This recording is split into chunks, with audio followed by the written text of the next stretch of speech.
mga kanagrag, welcome back to my vlog. Isang magandang gabi sa inyong lahat mula dito sa Lasak City. Na-late ako sa daloy ng trapiko, sa chismisan na mga pa-intriga at mga pa-iskandalo sa mundo ng beauty pageant. Pero itodo ko na tong pagkachismosa ko ngayong gabi mga kanagrag. Of course, hindi pa tatalo ang ating menopausal push-up bra mga karag-karag na mura na jud siya kabutuhonon sa ating menopausal fashion distraction look. Carry bangs natin yan. Dahil nako, pasabog din na parang ano bitaw menopausal push-up bra yung mga latest kaganapan ngayon na kung saan si Miss World Mexico ba.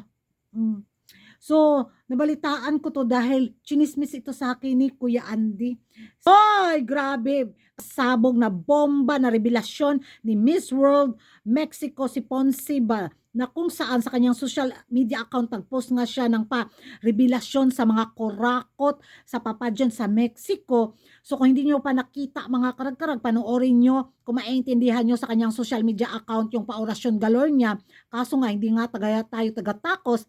So, mahirap siyang intindihin. Buti na lang, in-explain ni Critical Beauty dahil napanood ko nga yung video dahil pinasa sa akin ni Kuya Andy. Kaya naintindihan ko galor mga karag-karag kung ano yung pinapuputak ng kanyang butsi, ng kanyang mga paorasyon, ang kanyang mga hanas at kanyang mga banat tungkol nga sa kung paano ka manalo sa papageant bitaw sa Mexico. So, kailangan mong bilhin yung corona sa kanila mga pa-national director doon.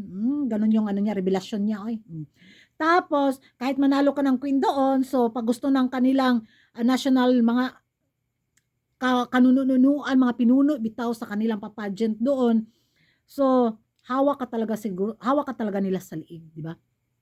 Kasi base nga sa kanyang sinabi na, ayun, kailangan mong bayaran yung sapatos, yung mga personal expenses mo, yung mga pa-travel galore mo, dahil kung hindi mo daw gagawin, tatanggalan ka ng corona.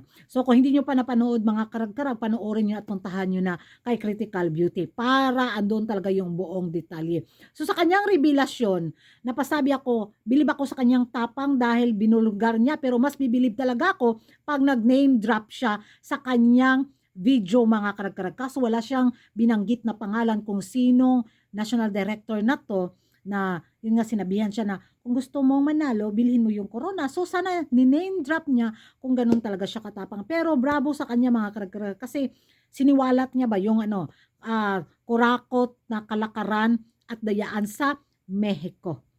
Pero hindi ito patama kay Fatima Bush mga karag-karag. No, walang kinalaman si Inday Fatima Bush. Kasi itong si Miss World Mexico Ponce ay very very supportive to siya kay Inday Fatima. At may video nga ako na napanood mga karag-karag sa kanyang explanation galore. Huwag kayong mag-alala, may translation. Kaya, watch this.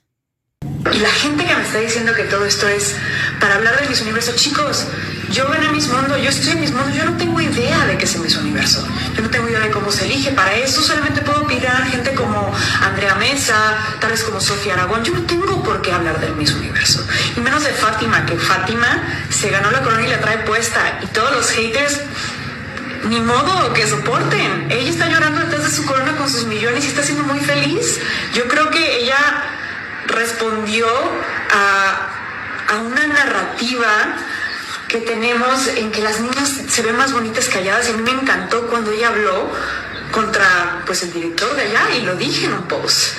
Me encanta que haya levantado la voz, a mí me encantó ver que Fátima tomó el micrófono, hizo lo que tuvo que hacer y se ganó la corona. Pero yo no sé nada de Miss Universo, yo estoy muy orgullosa de que otra mexicana haya ganado. No tiene nada que ver ni con ella ni con ninguna otra Miss en ningún otro momento.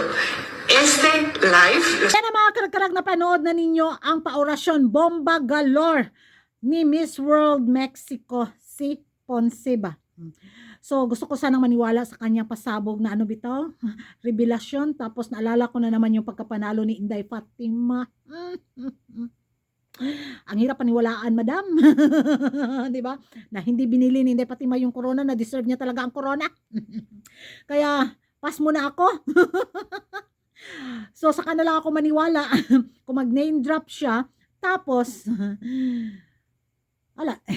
isampal niya yung katotohanan kay Inday Fatima.